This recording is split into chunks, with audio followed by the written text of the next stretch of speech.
You're now listening to Sound Talent Media. Check out more shows at soundtalentmedia.com. Hey, do you have an idea for a podcast but don't know where to start? Or do you have an already existing podcast that you want to take to the next level? Well, check out WeKnowPodcasting.com. From concept development to theme music to editing to logos, WeKnowPodcasting.com is a one-stop shop for all things pod. Don't hesitate to hit us up. We're very nice. Just like Uniblab, robotic kicking flab, or flavor bitter batter, chitter chatter, matter than the mad hatter. I bet your eyes come by fatter. I got the data to turn your body into antimatter. And just like a piece of sizzling, you'll fit inside my stomach with the eggs and Craig Mack's Flava In Ya Ear was the first single released by Bad Boy Records in 1994. Despite the track's success, his album was overshadowed by the massive hype behind labelmate Notorious B.I.G's debut record, which was released only 7 days later.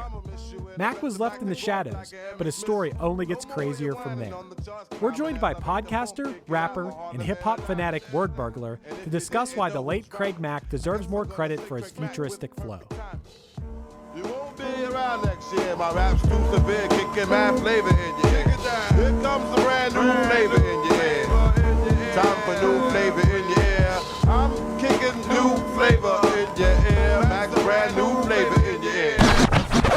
One hit is all you need to make the money guaranteed, and you can live off royalties forever. And it makes me wonder, is it just a wonder, or is it one hit thunder? So Berkey, you are here today to talk about Craig Mack, Flava In Your Ear. And before we get into it, for anyone who's listening right now, whether you know this song or don't know this song, whether you're a fan of this song or not a fan of this song, you should stick around for this episode, because I would say out of 100+ episodes, this has to be one of the craziest stories behind an artist that we've had so far. We'll talk about the song first, Bergie. What made you choose this song? Well, man, to your point right off the top, it's crazy like that glue. To quote the great Craig Mack, funnily enough, this wasn't when I was first talking to you guys, my first choice, this was not the first song that popped into my head. The first song he picked, Lucas with a Lid Off. Oh, wow. And I had not heard the episode yet. And then you guys did such an amazing job on that episode. So, wow. Well, I'm glad you brought that up, because, Matt, do you want to clear the air in case Lucas is listening right now? Yeah, in case Lucas is checking in. Lucas checked into our Lucas with a Lid Off episode, and I'm not going to read the message verbatim, but he wanted to clear up that we got something wrong. In that episode, it definitely sounds like we're painting him as kind of like the Strokes, like a rich kid who got the world handed to him, but he clarified for us that while his dad did create Pottery Barn, his dad had sold it when they only had 1 or 2 stores. So by the time he was born, the dad was already out of the equation with Pottery Barn. He didn't collect any money from that. And even when his dad was working in the music business, it was 30 or 40 years before Lucas was ever born. So all of those contacts had also kind of fizzled out by the time he was pursuing music. So, I mean, we still love that song, and I think that that's the end result of that episode, is that the song is a great song regardless. But we do want to clarify that Lucas did have to work and put in the effort to get a record contract. It wasn't just handed to him. Right. And Bergie, you confirmed to me the other day, you didn't just want to pick Lucas with a Lid Off because you liked the song. You owned Lucas Centric. I had the tape. Yeah, and I mean, we'll get into it with Craig Mack, but like, this was my era, like 90s. I was a kid growing up and just obsessed with hip hop and anything I could get my hands on. So and you bought tapes back then because it was cheaper. You could get 2 tapes for the price of a CD, and I had a Walkman. I had a paper route, so I had income coming in, and after my paper route, I'd go to the record store and buy tapes. And yeah, Lucas Centric was one of the tapes I bought in my many journeys to Sam the Record Man, or HMV that we have up here in Canada. Yeah, I actually genuinely liked that Lucas with the Lid Off. Like when it came out, and I was like, whatever happened to this artist? And because the beat's dope, the flow's dope, it's very unique. Yeah, it's great. And I would say that it's probably safe to say then in your Walkman you had also a little Flava in your ear. Is that correct? Every day, man. Yeah. Every day. So I had this album, Project Funk the World. Very, very familiar with Craig Mack. You know, this album came out 1994, which is arguably the best, if not Yes. the best. It's one of the top 3 years ever for hip hop. You know, you think of 88, like the whole 93, 94 era was just crazy. And again, being a kid, just spoiled with everything coming out. I mean, even just thinking like off the top of my head, it's like obviously Nas Illmatic came out in 94. Biggie Smalls, the Ooh. first Method Man album, To Cal, came out. There was Beat Nuts, Organized Confusion. OC had an album. You know, Big Daddy Kane, Cool G Rap had albums that year. I mean, I could just go on. Like 94 is crazy, right? And like the previous year, you had Wu-Tang 36 Chambers and Snoop Dogg Doggy Style. Like this was like the huge like explosion where underground rap was really blowing up, and every label was expanding. There had Profile Records, Jive Records, Elektra. They're all trying to do underground hip hop sounds, right? Right before Puff Daddy, as he was known then, Puffy, P. Right, Diddy, right. Sean Combs, things changed. And Right. this is why Craig Mack is so fascinating to talk about. From the stuff that I learned, I always remembered hearing Craig Mack was the first bad boy artist. And it's true. The single Flava In Ya Ear was the first single released by Bad Boy Records. And in a scenario that Craig Mack had this single, but then had the unfortunate job of having his album come out a week after something massive like Notorious B.I.G.'s Ready to Die. Yeah, where- that to me that's crazy because, yeah, Sean, Puff Daddy he was at the time. Yeah, later became Diddy. We're talking about Sean Combs here, you know, the guy with the goofy dancing. That's who we're talking about here. It's crazy to me that he signed Craig Mack first, shortly after signed Notorious B.I.G. But why release those two albums, both of those artists? Craig Mack could have been more than a one-hit wonder here. Both of those artists could have been at that same level for, you know, an extended period of time. Why release those albums 1 week apart?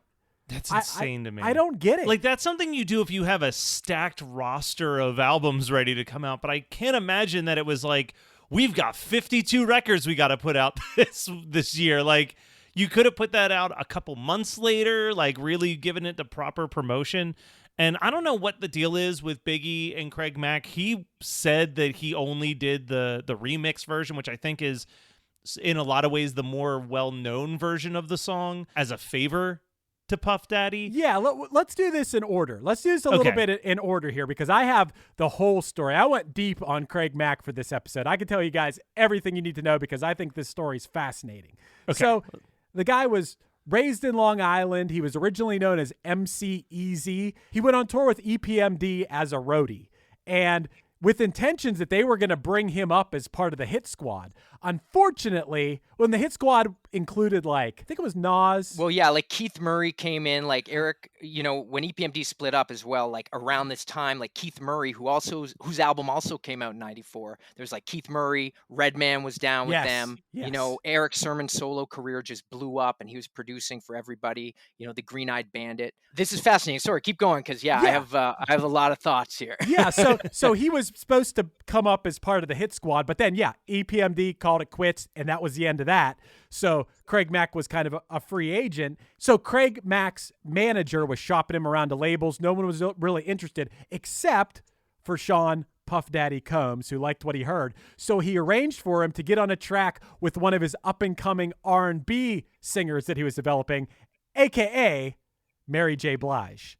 So he got Craig Mack on a Mary J. Blige track, and then Puff started Bad Boy. He got fired from whatever label he was working for and started Bad Boy, signed Craig Mack, and then they released Flava In Ya Ear. And as a Pittsburgher, I will note that someone is wearing one of those 90s Pittsburgh Penguins jerseys in the Flava In Ya Ear music video. The original Flava In Ya Ear song and music video, which is interesting to talk about here, Matt, because what we are talking about when it comes to one-hit wonders is the remix of this song, not the original song. The remix is what went to number 9 on the charts and what we're considering his one hit, the remix featuring Biggie, Buster, LL Cool J, yeah, Busta Rhymes. And Rampage. he like Rampage was pretty tight with Busta Rhymes. I feel like, especially those first 2 or 3 albums. Rampage is all over those albums. They were in a crew. They were the Flip Mode squad. Yeah. So what this remix thing has bugged me since I was a kid. Okay, because first of all,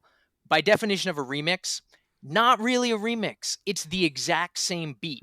Puff Daddy comes in at the start, gives everyone the idea that he made this beat, which was a classic Puff Daddy move. He didn't make the beat. It was Easy Mo B, who's like an incredibly prolific hip hop producer who's worked with like Big Daddy Kane, like Wu-Tang Clan. He's done like tons of crazy stuff. Lost Boys, he had a bunch of jams with.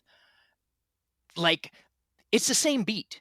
And the reason that remix is so great, because it's like that beat by Easy Mo B, it's the perfect rapper's beat. Yeah. It will make the worst rappers sound amazing, right? There are beats like that, you know, as a rapper. For those listening, I'm an MC. I've like, you know, hip hop nerd. I was rapping as a kid and I've never stopped rapping. I get very in the weeds with this stuff.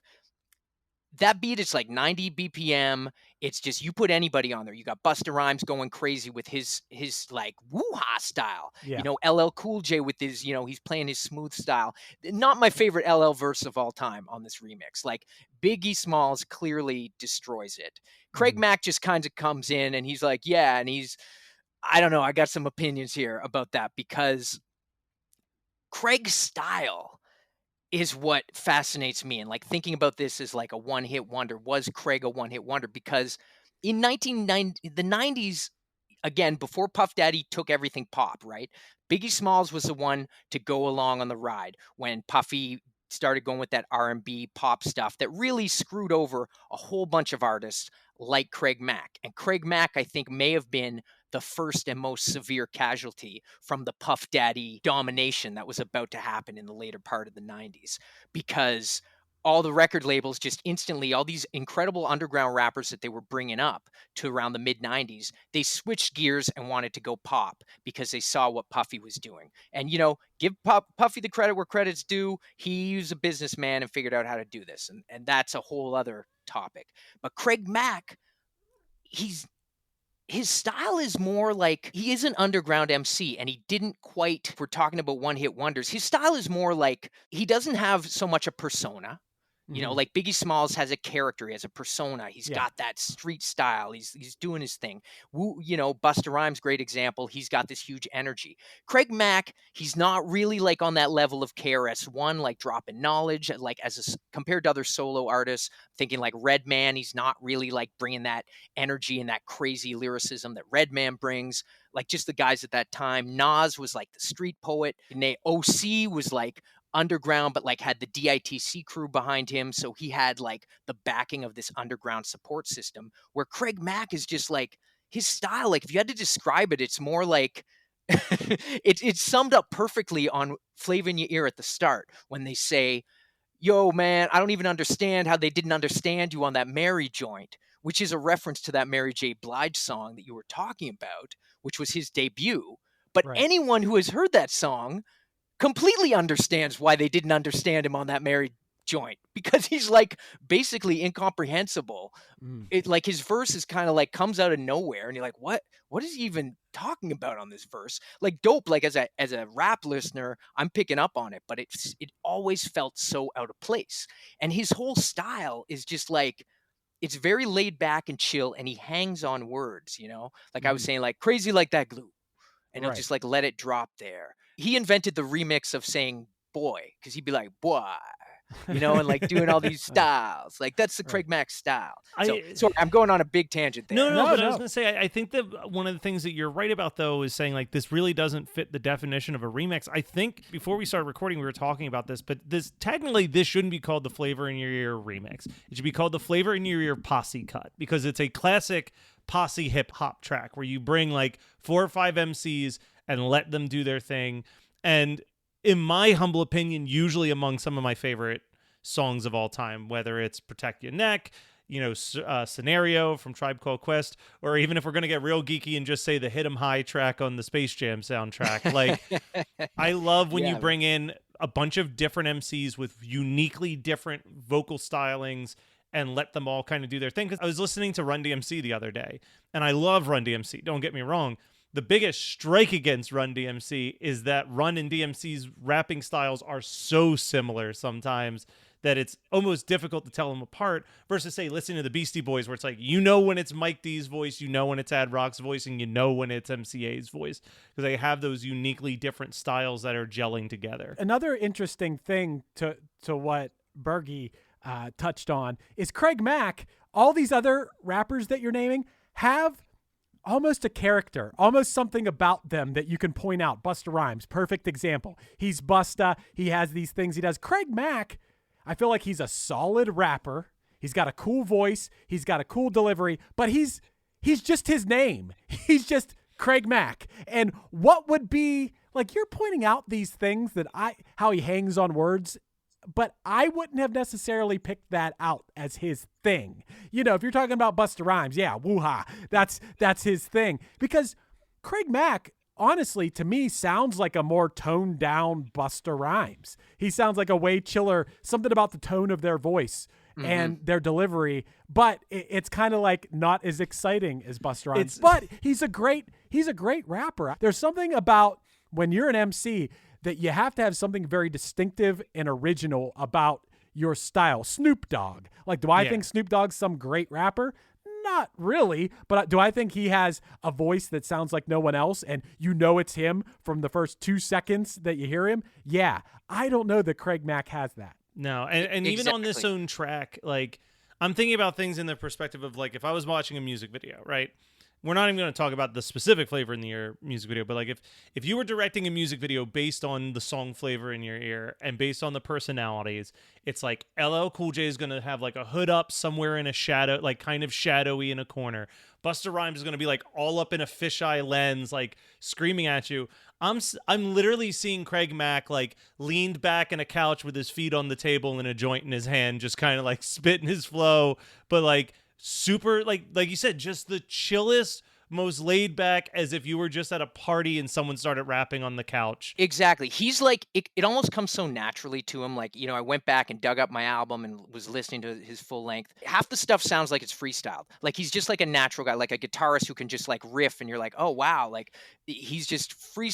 Like, half the stuff is like, you didn't even like chitter chatter, animata, turn your body into animata. Like, he's just like, half the stuff feels like, did you write this or are you just kind of flowing on the beat and freestyling? And I think that is part of his charm. Like, I don't want to take away from him. He does have a great voice. He does, you know, have certain like stylistic notes, but in that 1994 rap landscape, and you look at everything that came out, like Ultramagnetic MCs, like Kool Keith, there's another rapper who I love, and totally sounds like nobody else, like Snoop Dogg. As soon as you hear them on a track, that's them. Craig Mack, it's like, without the beat, like that Flava In Ya Ear beat by Easy Mo B, I mean, that is literally to this day his legacy.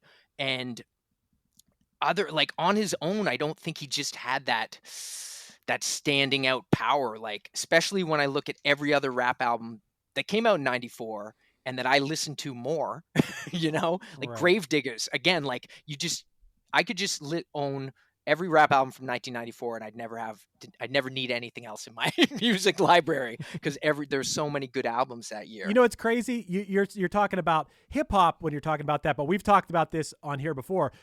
Just music in general, 1994 is like the best year. And I've talked about this 10 times. Also movies. 94 is the best year for movies ever. It's everything. That year is special, man. That year is amazing for everything. And I don't know what it was about that year, but it's definitely awesome.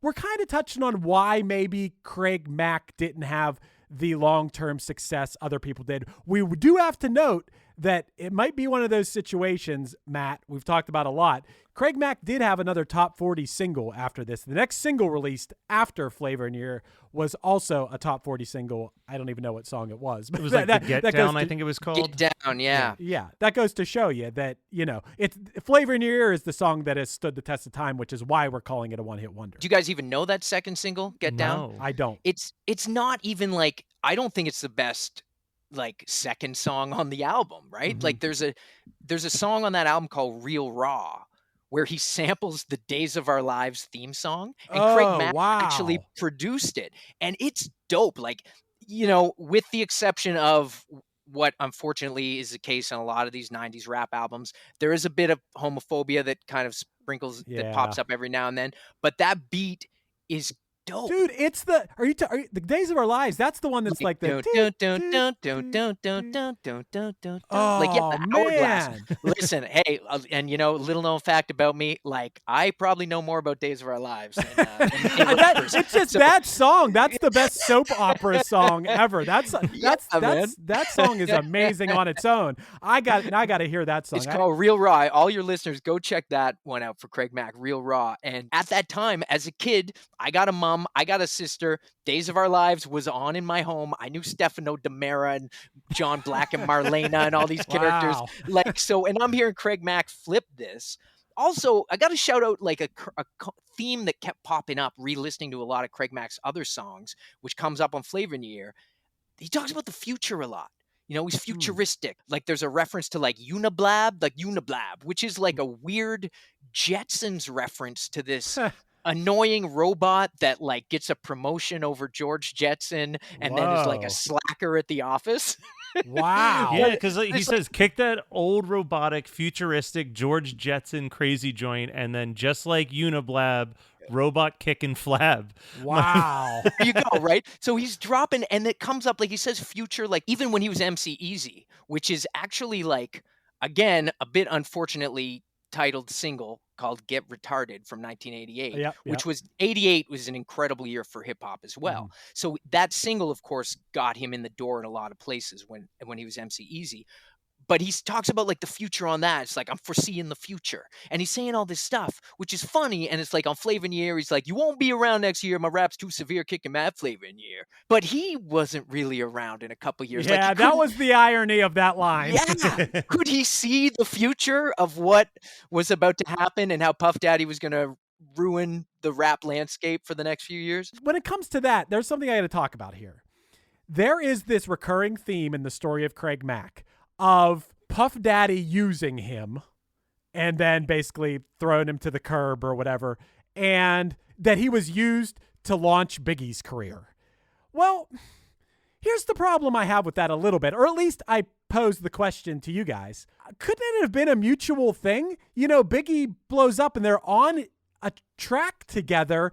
Couldn't it have been argued that like that could have boosted Craig Mack's profile even more? Maybe just the wrong decisions were made. Maybe Craig Mack with the right single and the right management and the right whatever could have catapulted off of that success. Why is it that Craig Mack was used? If these albums were dropped a week apart from each other, and then you're throwing on the guy who got bigger, plus LL Cool J, plus Busta Rhymes, onto this remix of the track, couldn't there be an argument made that you're trying to make Craig Mack bigger by bringing in these things and putting them on his track? Why? I don't know why the story is, I'm not defending Puff Daddy here. I think, I honestly think that like, yeah, Puff Daddy's been responsible in one way or another for a lot of great music, but I also am like really annoyed by the guy, even back then I was like, who the fuck is this guy? Like dancing around. I could see why the West Coast rappers would talk shit and not like him. He seemed cheesy as hell and annoying, and he's moaning and groaning on people's tracks all the time, Yeah. I don't know. Even like underground, like the New York scene, at the time, right? I mean, you look at Boot Camp Click or any of these crews around that era, they were like, this is not our thing. But I mean, I think the main thing to your point, Chris, it's the beat. Easy Mo B made an incredible beat. Timeless. And I think, Timeless. and it's, it happens all the time, in rap. I mean, I listen to rap every day. You hear a beat and you're like, I'm not crazy about this MC, but this beat is amazing. So I will listen to the song just because I love this beat so much. And that's why it's like, sure, let me take some of the greatest rappers like Busta Rhymes and LL. And this is like one of the first Busta Rhymes. This is the first official Busta Rhymes is now a solo artist track. Wow. Yeah. Like this was the first thing he did leaving Leaders of the New School. Yeah, like seeing him outside of that, like, rah, rah, I'm a dungeon dragon, like that, you mentioned Leaders of the New School scenario, like this, what a great jam. And yeah, it's that beat. So I think maybe it was a bit of like almost buyer's remorse where like, Puff Daddy was like, you know what? I got to put these other rappers on this beat because, like, if I own this beat, I got to make the most out of it. And Right. Craig Mack, unfortunately, is not the face that's going to do it. He's the No. he's a casualty here, and that beat, like Yeah. that beat could come out today, and be on the radio, and we'd be bobbing our head to it. And you're right, it's so simple. I think the whole thing is just bump, bump. Well, I just want to bring you up like an elevator, not down like also an elevator. Yo, it's Wordburglar. I'll tell you later. I'm the host of the Geekscape podcast, Do You Still Like This Movie?, where a guest and I find out if we still like a movie that we used to like. I'm also a rapper of rhymes, and I got a brand new vinyl crowdfunder on Bandcamp right now for the MacGuffin Device LP. 14 tracks of old school hip-hop infused with geeky, nerdy things like vinyl collecting, comic books, video games, action figures, cartoons, Dungeons & Dragons, all kinds of dope stuff wrapped up over old school hip-hop beats and turntablism. You can help support at wordburglar.com, and hopefully I can get in your ears soon. Geekscape forever. Ready for a head-bangingly good time? Dive into the world of heavy metal with the Brutally Delicious podcast. Here, we don't just talk music. We welcome you into our heavy metal family. Join us for candid chats with legends and rising stars. We go beyond the typical interviews, exploring raw emotions and the life-altering impact of heavy metal. So whether you're a diehard metalhead or just curious, join our family and let the headbanging begin with the Brutally Delicious podcast. Hi, podcast listeners. I'm Carol Costello, a former CNN anchor and national correspondent. This January, I'm launching a podcast about one of the first cases I ever covered as a journalist. It's one that stuck with me all of these years, the one that buried itself under my skin and stayed put. It's a true crime series about an amazing woman named Phyllis Cottle, who defied torture and death and brought a fierce rage to the quest to find her attacker. Carol Costello Presents Blind Rage is a production of Evergreen Podcasts and signature title of the Killer Podcast Network. Listen and subscribe wherever you get your podcasts. Discover more great true crime and paranormal programming at killerpodcast.com. I've freestyled on it a million times. It's like every rapper, every cipher. Yeah. Yeah, I was going to say, it's got to be one of the top freestyle cypher beats. It's like right up there with like I Got 5 on it, where it's like you just put that beat on and anybody, because they're so familiar with the beat and it's such a simplistic beat that they can just go once they hear it. Well, it's like Mobb Deep, Shook Ones, which, Eminem had, and they put it in 8 Mile. But, like, there's some beats that just live on way beyond, like, their original songs, for sure. Puff Daddy put these people together. He was... Hey, give him credit. Producer. He was playing some glasses and reference the Warriors. Oh, hey, look, Puff Daddy's a genius. Of course, man. P. Diddy's, like, I don't want to be hating on him because he is brilliant in a lot of different ways. But as a rap fan and a rap nerd kid, like at the time, you saw a whole bunch of rappers go nowhere. Like Craig Mack was the first of a long line of other rappers from the 90s that barely got out a second album and then fizzled away because the landscape completely changed in the next 5 years. Right. He also was slow at releasing follow-up albums too, which didn't help anything. Well, dude, I got to talk about that. I have something really funny. I don't know if you guys know about this. Well, first of all, before I tell you this, let me tell you that Biggie later claimed that he didn't even like Craig Mack, and the only reason that he was on the remix, I'll put that in quotes, was because Puff Daddy asked him to. And the funniest thing to what you're saying, Matt, is there's an interview. I don't know if you guys saw this interview from Yo MTV Raps with Craig Mack and Puff Daddy. And when asked about the follow-up to the Craig Mack album, Puff Daddy says that they've been working on Craig's new album and it's going to drop in January. Puff Daddy says that. Now, you can look this up on YouTube. I watched it on YouTube. When he says that, you can watch Craig Mack's face in the interview, and he looks very puzzled, and he's like, what? Meaning that there was no new album. I don't even think there was a new album even being worked on, and Puff Daddy was on there saying that the new album was dropping in January, and you could see it very obviously on Craig Mack's face that he's very confused. So that was around the time that things started to go south with Bad Boy and Craig Mack. A bodyguard of Puff Daddy's later told this story that things went downhill for Craig because he got new management. Puff Daddy did not like this manager, and he told him to get rid of the manager or he would get rid of Craig, and Craig refused, and that was the end of his time at Bad Boy. Suge Knight then wanted to sign Craig, but Craig turned down the offer. Then Craig ended up releasing the next album, I don't even know on what label, and there were no charting singles on it. It's interesting to me. I never knew that Suge Knight wanted to sign him, but I guess that's just sort of makes sense with the whole Suge Knight trying to pick up all kinds of different artists at that time, but especially probably with his connection to Bad Boy, right? So it was around. Would have been a very political move. It was around the exact same time of Suge Knight going to I believe it was it the BET Awards where he went up and he was basically talking shit, like saying, hey, anybody who wants to come, doesn't want, it was basically, he didn't say Puff Daddy, but basically saying you don't want some guy like what I said, like if you don't want your producer track and dancing around. Your producer all over your tracks. Yeah, so he said, he said, come on out to Death Row. Very rarely do I agree with Suge Knight in any given moment, but I definitely I agree with him in that specific moment. Well, it's also the connection there with the West. When you talk about Bad Boy, of course, everyone thinks of Biggie Smalls. You think of Tupac. You think of that thing. And Easy Mo B, again, who made the beat, who gets the very last shout out on the remix.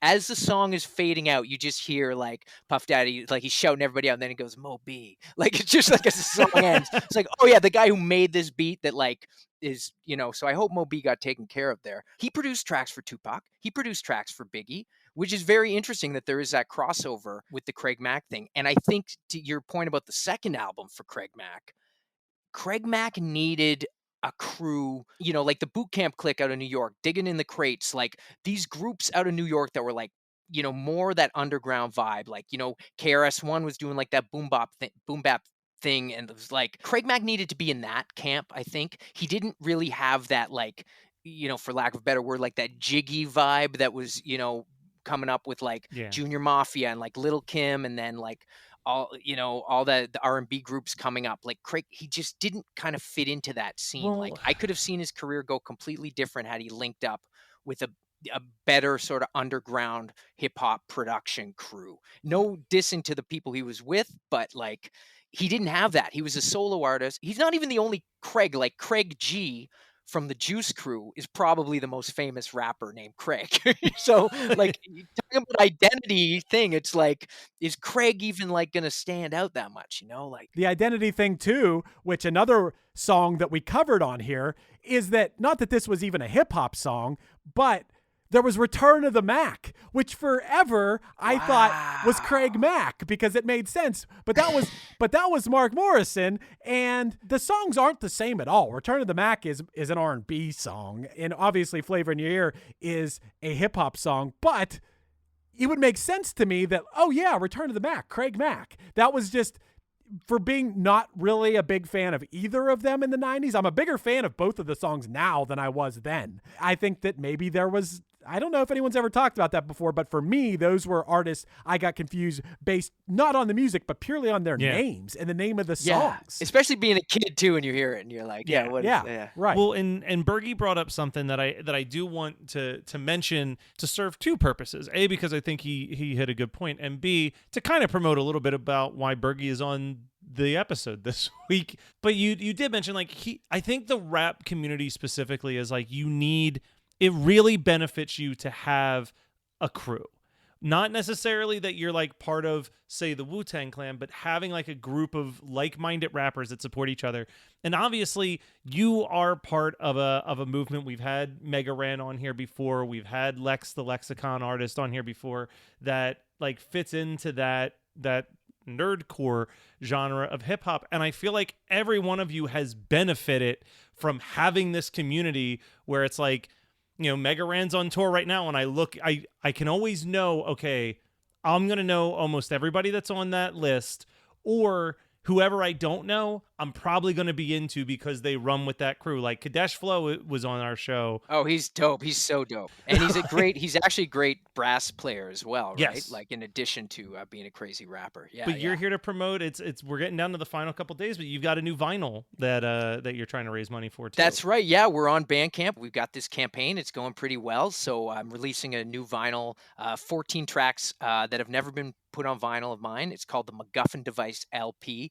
and it's really a combination of old school hip hop, like let's say 90s hip hop, like this pocket of rap that we're You talking got a about lot today. of record scratches in there for sure. Well, this is my, like, that's where my heart is, and that Yeah. sound, and definitely like that East Coast sound, like that's what I'm bringing. And then of course, like the topics are all things that I care about. So comic books, video games, movies. Is a song with Mega Ran on there, a song with Esoteric out of Boston, all about like Marvel Comics. Esoteric's someone you should check out if you haven't heard Czarface with Inspector Deck, Wu-Tang connection right there.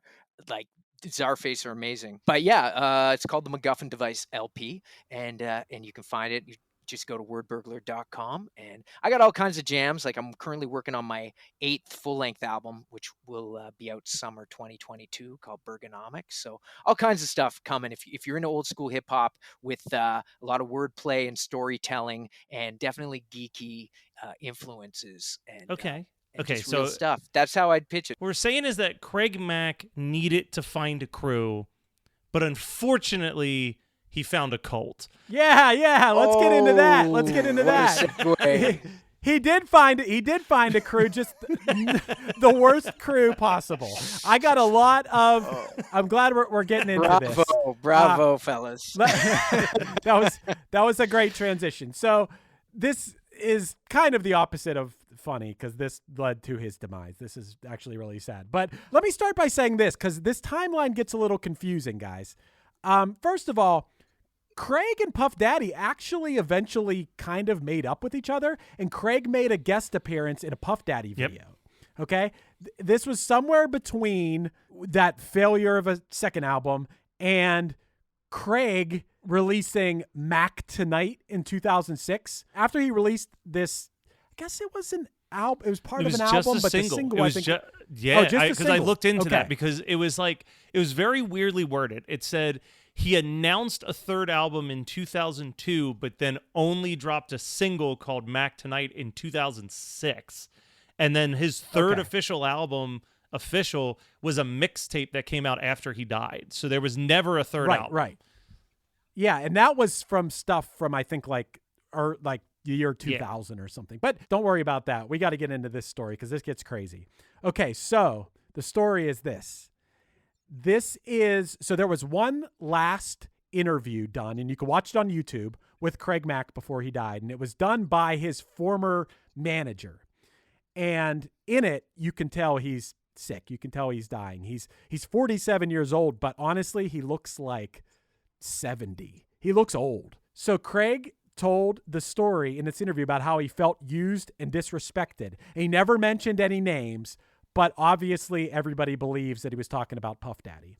So the story was that before 2012, when this video came up of him on the internet as part of this church, aka cult, somewhere in that gap between 2006 and 2012, he found himself in a car with a gun on his lap with the intentions to go kill who we believe is Puff Daddy. So he's in the car with the gun on his lap in New York, and he turns on the radio to a hip-hop station, but instead what he heard was gospel music. And he believed that it was God talking to him, and he decided against taking someone's life, who we are once again assuming Puff Daddy. But he also decided to leave New York.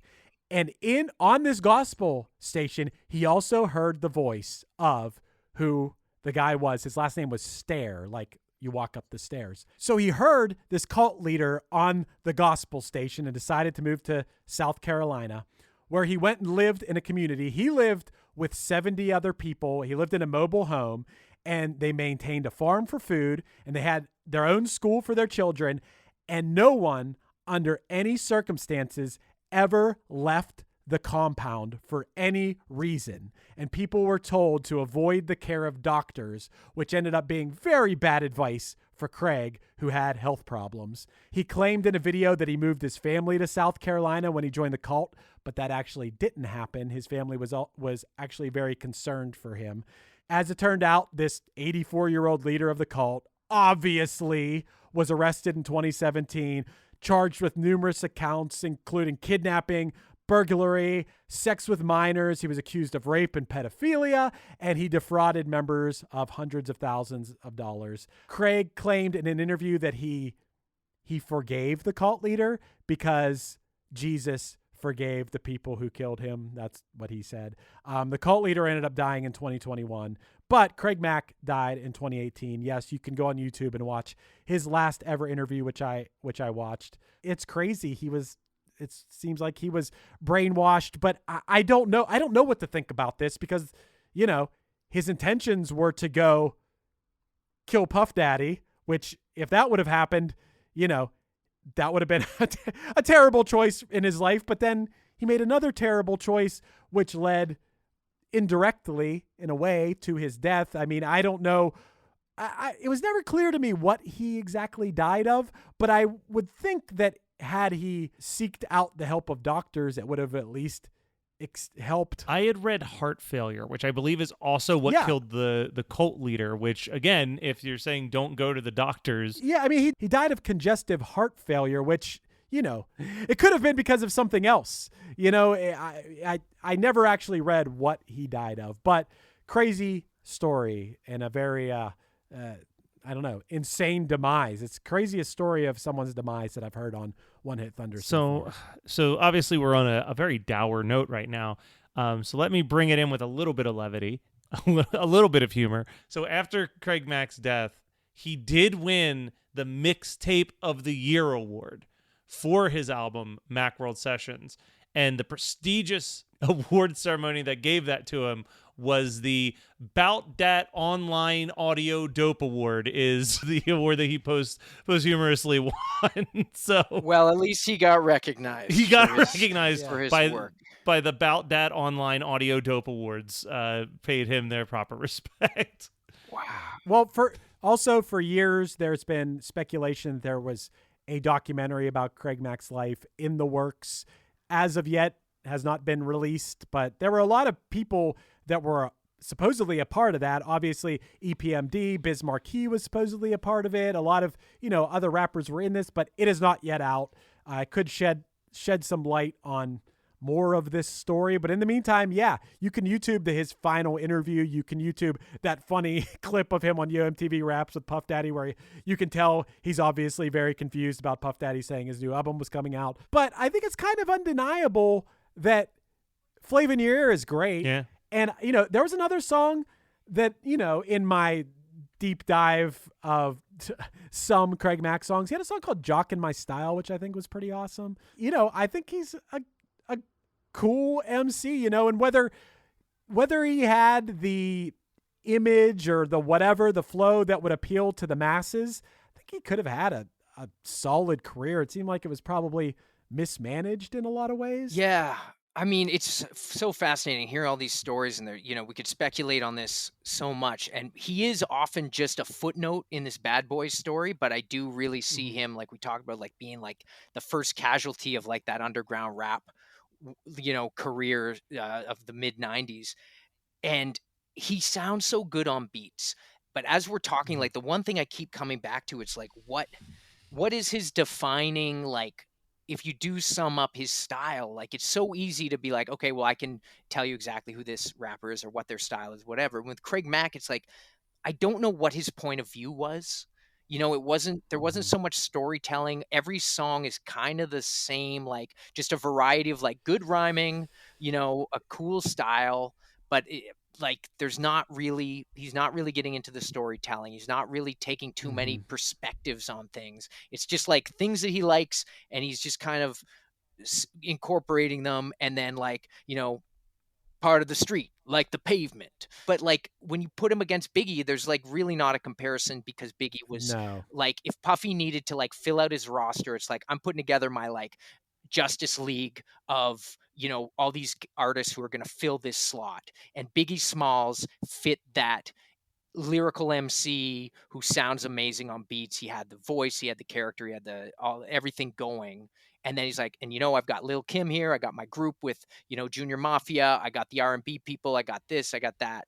And I just feel Craig Mack just didn't make it into like the main Avengers lineup, He didn't set himself apart enough. We all think he's good. Like you said, the beat was a big part, maybe 90% of why that song was popular, because any rapper is going to sound good on it. That being said, when it comes to did Craig Mack bring the one-hit thunder or is he a one-hit blunder, I would give him the thunder. I think he was a good rapper. I think the song's cool. I think his story, fascinating, sad, crazy, but I feel for him in a lot of ways. And it seems like at 47 years old, gone too soon, and an unfortunate way to go. Yeah, he could have made a comeback. I genuinely think. I think that there could have been. He turned down. They asked him to be part of the Bad Boy reunion tour in 2016. He was already full on cult and presumably sick by then, because in that final interview, he was very obviously sick, having trouble breathing and everything, and looked pretty bad. So yeah, that may have been part of it too, but I'm giving him a thunder. Yeah, for sure. No, it's a heartbreaking story. I give him thunder too. And I will say, for a rapper of his, caliber, like not bad at any, but I feel like that thunder, that one hit was almost like the best he surpassed so many people. No one, it was almost like this is the biggest he could ever hope for. And maybe part of like the reason we didn't hear more from him was he just could never achieve that level again because so many factors.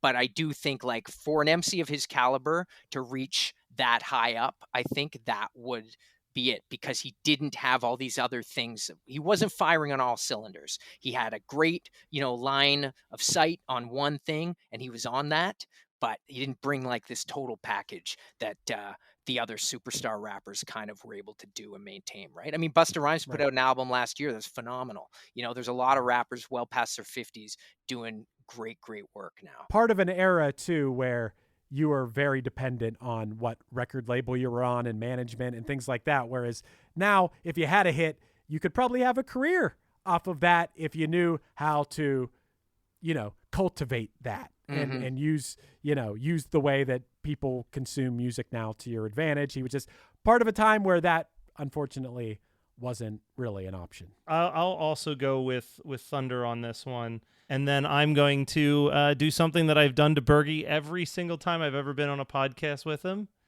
which is that I'm going to put him on the spot because he's a freestyler.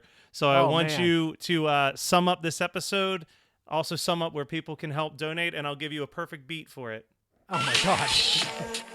Oh, man. Well, I'm crazy like that glue. Look at you, telling me what to do. I'm kicking freestyles live with my new friend Chris, Matt, on the podcast. Everyone, I hope you didn't miss. And stay tuned, listen to the whole episode coming through, wondering, is he going to flex for yo? Yeah, I'll flex for show. I'll flex. What am I going to do? It's a freestyle, of course. Yeah, I keep it true. W on my head stands for Wordburglar. My hair's curlier. Might have told you earlier. If it rains, it gets kind of frizzy. I get busy. Shout out anyone who's dizzy when the beat hits. I could go on forever. It's kind of frightening. Craig Mack had the lightning. We're talking about the thunder. I'm talking about the jersey he wore in the video. Wordburglar. Yeah, you talking about the Pittsburgh Penguins. Okay, I come again, my friends. I hope you're having a real good time. No blunders. Live on the one hit thunder. Yeah. Hell yeah. Wow, you really put him on the spot. That was awesome. Wordburglar.com. We got to shout out one more time. Hey, nice. And thank you guys for having me. This was so fun. I can't, honestly, I had not really thought about Craig Mack in a while, and then I had no idea I had so much to say on the topic. Yeah, nice. Are your kids renting a movie this weekend? Saturday afternoon matinees aren't what they used to be. To begin with, kids don't have to go to the movie theater. They can bring the movie home from the rental store. What you know about going out to catch a movie at your own house, waiting in line to watch something on your own couch, no doubt. This has been One Hit Thunder. One Hit Thunder is hosted by Chris Fafalios of the bands Punchline, Pack, and Another Cheetah, and produced by Matt Kelly of Geekscape.net. Underneath me, you're hearing Rental Patient by this week's guest, Wordburglar, off his album Rhyme Your Business. Donate to his crowdfunding campaign in our show notes. Do you want to start a podcast? Contact Chris and I at weknowpodcasting.com for how we can make your show sound as professional as possible. Do you wish that this was your song being played underneath me right now? Then contact me at matt@geekscape.net and we can make that happen. Be sure to rate, review, and subscribe to us on your favorite podcasting app. And tune in next week for another episode of One Hit Thunder. Next location, yo, this is for the rental patients, selecting discs and cassettes for playing. Popcorn sends through the ventilation, better get something good cause your friends are waiting. Okay then, now in case you didn't know, the lengths you had to go just to get a video was a ritual. A major event when you got your own card and were able to rent. Swear everyone went. Families to film buffs, stoners and punks who try to steal stuff, or just loiter and eat the free popcorn. Sneak a peek behind the curtain, they stock porn, and every visit was a hunt and a gamble. Taking chances on new ones to sample. A lot of choices were only based on box art, so if you found a gem, you were a rock star. And few things could beat that relief smile of being first to the new release aisle. But be guile, cause if you don't wanna find, you better make sure you return it on time. Yo, this is for the rental patients, selecting discs and cassettes for playing. Popcorn sends through the ventilation, better get something good cause your friends awake. The top movies were dirty, they all got around, in and out every... You're listening to the Geekscape Network.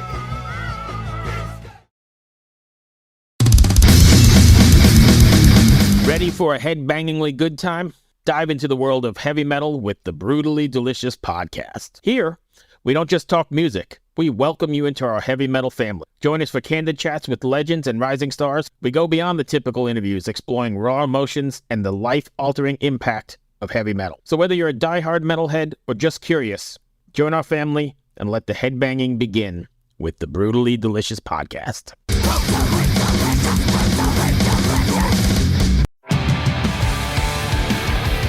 What's up, everybody? I am Finn McKenty, host of the Punk Rock NBA podcast, part of the Sound Talent Media podcast network. My podcast is all about doing what you love for a living, and every week I sit down and talk to people who have done exactly that. For example, musicians like Tommy from Between the Buried and Me, Matt from Periphery, Lil Lotus and Shinigami, among many others, photographers, artists, designers, YouTubers like Glenn Fricker and Sarah Dici, and I unpack exactly how they got to where they are today with the goal of helping you do the same. So if that sounds cool, you can listen and subscribe at soundtalentmedia.com, and I'll see you there.